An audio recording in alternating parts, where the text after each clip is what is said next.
नमस्कार दोस्तों, कौटिल्य बलरामपुर के ऑफिशियल यूट्यूब चैनल पर आपका स्वागत है। देखिए, यूपीपी की भारी वैकेंसी आने वाली है और इस बार ये मौका हाथ से ना चूके, इसके लिए ज़रूरी है कि आप डेली ही प्रश्नों का अभ्यास करें। इसीलिए हमने जीएस की नई सीरीज़ स्टार्ट की है जिसमें आपको जीएस के क्वेश्चन का कलेक्शन मिलेगा। आज का पहला प्रश्न देखते हैं। निम्न में से किस खनिज को पीला केक भी कहते हैं? प्लूटोनियम को, थोरियम को, यूरेनियम को या एल्यूमिनियम को? तो यूरेनियम इसमें एकदम करेक्ट ऑप्शन है। यूरेनियम, इसका कलर वो कर लें जैसे दिखे। यूरेनियम, दिए गए खनिजों में यूरेनियम को पीला केक भी कहते हैं। यूरेनियम का रासायनिक चिन्ह यू होता है। इसकी परमाणु संख्या 92 है। इसकी खोज 1789 ईस्वी में क्लेप्रोथ द्वारा पिच ब्लेंड नामक अयस्क से की गई थी।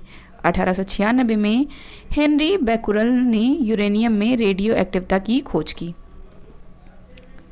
अगला प्रश्न, 1825 ईस्वी में वेदांत कॉलेज की स्थापना किसने की, जिसमें दोनों भारतीय अध्ययन और पाश्चात्य सामाजिक तथा भौतिकी विज्ञान पाठ्यक्रम प्रस्तुत किया गया था? अरविंदो घोष ने, ईश्वर चंद्र विद्यासागर ने, राजा राम मोहन राय ने या स्वामी विवेकानंद ने? तो इसमें विकल्प राजा राम मोहन राय एकदम करेक्ट है। वेदांत कॉलेज की स्थापना राजा राम मोहन राय ने 1825 में की थी। राजा राम मोहन राय ने ब्रह्म समाज की स्थापना की। वे भारत के सामाजिक धार्मिक सुधार आंदोलन के अग्रदूत थे। इन्हें भारतीय पुनर्जागरण के पिता के रूप में माना जाता है। ब्रह्म समाज के संस्थापक राजा राम मोहन राय ने सती प्रथा के विरुद्ध समाज को जागरूक किया, जिसके फलस्वरूप इस आंदोलन को बल मिला। अंततः उन्होंने सन 1829 में सती प्रथा रोकने का कानून पारित करवाया। अगला प्रश्न, निम्नलिखित में से किस देश को पहले सिलोन कहा जाता था? मालदीव को, श्रीलंका को, मॉरिशस को या सूरीनाम को? तो श्रीलंका को सिलोन कहा जाता था। श्रीलंका, जिसका आधिकारिक नाम श्रीलंका समाजवादी जनतांत्रिक गणराज्य है, दक्षिण एशिया में हिंद महासागर के उत्तरी भाग में स्थित द्वीपीय देश है। श्रीलंका को पहले सीलोन के नाम से जाना जाता था। अगला प्रश्न, 1869 में कौन सी नहर के खुलने से भारत से यूरोप की दूरी 7000 किलोमीटर कम हो गई थी? पनामा, स्वेज, कील नहर या वोल्गा डॉन नहर? तो स्वेज नहर एकदम करेक्ट ऑप्शन है। स्वेज नहर लाल सागर और भूमध्य सागर को संबद्ध करने वाली एक नहर है। इसका निर्माण 1859 में एक फ्रांसीसी इंजीनियर फर्डिनेंड की देखरेख में शुरू हुआ था। इसकी लंबाई 165 किलोमीटर, चौड़ाई 48 मीटर तथा गहराई 10 मीटर है। 1869 में यह नहर यातायात के लिए खुल गई थी। वर्तमान में यह मिस्र के नियंत्रण में है। अगला प्रश्न, निम्न में से कौन एक वैज्ञानिक होने के साथ साथ एक महान उद्योगपति भी था जिन्होंने भारत में कई उद्योगों की स्थापना की? जेसी बोस, सीवी रमन, विक्रम साराभाई या होमी जहांगीर भाभा? जिसमें विक्रम साराभाई एकदम करेक्ट ऑप्शन है। डॉक्टर विक्रम साराभाई भारत के अंतरिक्ष वैज्ञानिक थे। उन्होंने अंतरिक्ष अनुसंधान के क्षेत्र में भारत को अंतर्राष्ट्रीय मानचित्र पर स्थान दिलाया। डॉक्टर विक्रम साराभाई सृजनशील वैज्ञानिक, सफल और दूरदर्शी उद्योगपति, उच्च कोटि के प्रवर्तक, महान संस्था निर्माता, उत्कृष्ट शिक्षाविद तथा कलापारखी थे। इन्हें विज्ञान और अभियांत्रिकी में 1966 में पद्म भूषण प्रदान किया गया था। अगला प्रश्न, निम्न में से कौन सी बागान फसल नहीं है? कॉफ़ी, काजू, चाय या मोटे अनाज? तो मोटे अनाज एकदम करेक्ट ऑप्शन है। ये बागान फसल नहीं है। मोटे अनाज बागानी फसल की श्रेणी में नहीं आते हैं, जबकि कॉफ़ी, काजू, चाय, नारियल, सुपारी, ताड़, रबर आदि ये सब बागानी फसलों में आते हैं। अगला प्रश्न, तूर दाल को अन्य किस नाम से जाना जाता है? अरहर, ज्वार, यानी ज्वार या मसूर या रागी? तो अरहर को ही तूर नाम से भी जाना जाता है, यानी जिसको हम लोग अरहर बोलते हैं वही तूर दाल के नाम से भी मशहूर है। नेक्स्ट क्वेश्चन, भारत में राष्ट्रीय हिंदी दिवस कब मनाया जाता है? 14 सितंबर को, 14 दिसंबर को, 14 नवंबर को या 14 जून को? 14 सितंबर एकदम करेक्ट ऑप्शन है। 14 सितंबर को राष्ट्रीय हिंदी दिवस मनाया जाता है। यह दिवस 14 सितंबर 1949 से मनाया जा रहा है, जबकि विश्व हिंदी दिवस 10 जनवरी को मनाया जाता है। 14 सितंबर 1949 को हिंदी को राजभाषा घोषित किया गया था। अगला प्रश्न, मानव अधिकारों की सार्वभौमिक घोषणा का अनुच्छेद 6 किससे संबंधित है?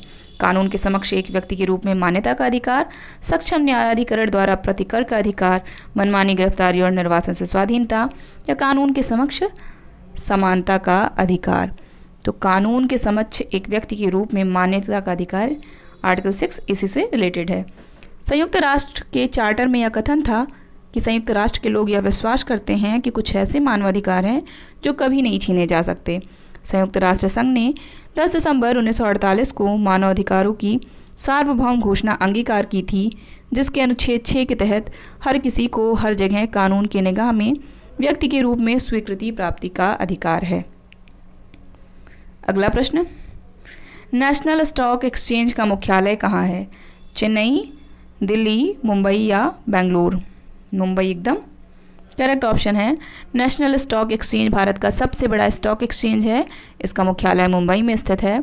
इसकी स्थापना 1992 में हुई थी। यह विश्व का तीसरा सबसे बड़ा स्टॉक एक्सचेंज है। अगला प्रश्न, भारतीय संविधान की भारतीय गणराज्य की आधिकारिक भाषाओं की सूची प्रदान करती है, यानी कौन सी सूची में है? 11वीं अनुसूची, 12वीं अनुसूची, 4थी अनुसूची या 8वीं अनुसूची? तो इसमें आपका विकल्प 8वीं अनुसूची एकदम सही है। 8वीं अनुसूची में भारत की 22 भाषाओं का उल्लेख किया गया है। मूल रूप से 8वीं अनुसूची में 14 भाषाएं थीं। 1967 में सिंधी, 1992 में कोंकणी, मणिपुरी तथा नेपाली और 2004 में मैथिली, संथाली, डोगरी, बोडो को 8वीं अनुसूची में शामिल किया गया। 12वीं अनुसूची ये 74वें संविधान संशोधन 1993 से जोड़ी गई थी। इसमें शहरी क्षेत्र के स्थानीय संस्थाओं के कार्य करने के लिए 18 विषय प्रदान किए गए हैं। 11वीं अनुसूची यह 73वें संविधान संशोधन 1993 से जोड़ी गई थी।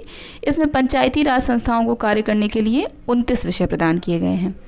और 4थी अनुसूची इसमें विभिन्न राज्यों तथा संघीय क्षेत्रों की राज्यसभा में प्रतिनिधित्व का विवरण दिया गया है। अगला प्रश्न, डैश डैश डैश यानी किसकी नियुक्ति भारत के राष्ट्रपति द्वारा नहीं की जाती है? उच्चतम न्यायालय के न्यायाधीश, महाधिवक्ता, राज्यपाल या महान्यायवादी? तो महाधिवक्ता की नियुक्ति भारत के राष्ट्रपति द्वारा नहीं की जाती है। राज्य में जो स्थिति महाधिवक्ता की होती है वही स्थिति केंद्र में महान्यायवादी यानी अटॉर्नी जनरल की होती है। संविधान के अनुच्छेद 167 के तहत राज्य सरकार के विधिक सलाहकार की नियुक्ति राज्यपाल द्वारा की जाती है। और जो बाकी तीनों ऑप्शन हैं यानी सुप्रीम कोर्ट के न्यायाधीश, राज्यपाल और महान्यायवादी, इन सब की नियुक्ति कौन करता है? राष्ट्रपति करते हैं। अगला प्रश्न, 6वीं शताब्दी ईसा पूर्व के दौरान मथुरा के आसपास के क्षेत्र को कहा जाता था, क्या कहा जाता था? पांचाल, अंग, सुरसेन या मत्स्य? तो सुरसेन एकदम करेक्ट ऑप्शन है। 6वीं शताब्दी ईसा पूर्व के दौरान मथुरा के आसपास के क्षेत्र को सुरसेन कहते थे। इसकी राजधानी मथुरा थी। मत्स्य राजस्थान, जिसकी राजधानी विराटनगर थी। पांचाल बरेलू और बदायूं के आसपास का इलाका था, जिसकी राजधानी अहिछत्र थी। अंग बिहार को कहते थे, जिसकी राजधानी चंपा थी। अगला प्रश्न, निम्न में से किस रूमानी काव्य लेखक को उनकी कृति मदनाष्टक के लिए जाना जाता है? मलिक मोहम्मद जायसी, रहीम, जियाउद्दीन बर्नी या सुल्तान फिरोज तुगलक? तो इसमें आपका विकल्प रहीम एकदम करेक्ट ऑप्शन है। रोमानी लेखक के रूप में प्रसिद्ध रहीम को उनकी कृति मदनाष्टक के रूप में मदनाष्टक के लिए जाना जाता है। रहीम का पूरा नाम अब्दुल रहीम खान खाना था। इनका नाम 17 दिसंबर 1556 में लाहौर में हुआ। ये मुग़ल बादशाह अकबर के संरक्षण में थे। रहीम के ग्रंथों में रहीम दोहावली, बरवय, मदनाष्टक, राग पंचाध्यायी, नगर शोभा, नायिका भेद आदि प्रमुख हैं। अगला प्रश्न, उत्तर प्रदेश में पहली बार 1887 में प्रकाशित होने वाले दैनिक समाचार हिंदुस्तान के संपादक कौन थे? महावीर प्रसाद द्विवेदी, पद्मलाल पन्नालाल बख्शी, मदन मोहन मालवीय या भारतेंदु हरीशचंद्र? तो इसमें मदन मोहन वाल्मीकि एकदम करेक्ट ऑप्शन है। उत्तर प्रदेश में 1887 में प्रकाशित होने वाले दैनिक समाचार हिंदुस्तान के संपादक मदन मोहन मालवीय थे। मालवीय जी का जन्म प्रयाग में सन 1861 में हुआ था। इन्होंने वर्ष 1916 में बनारस हिंदू विश्वविद्यालय यानी BHU की स्थापना की थी। आज के वीडियो में बस इतना ही। नेक्स्ट वीडियो में हम लोग और जीएस के क्वेश्चन देखेंगे। ऐसे ही वीडियो पाने के लिए हमारे चैनल को ज़रूर सब्सक्राइब करें, बेल आइकन प्रेस कर दें जिससे आपको नए नए वीडियो की नोटिफिकेशन मिलती रहे। Thank you so much.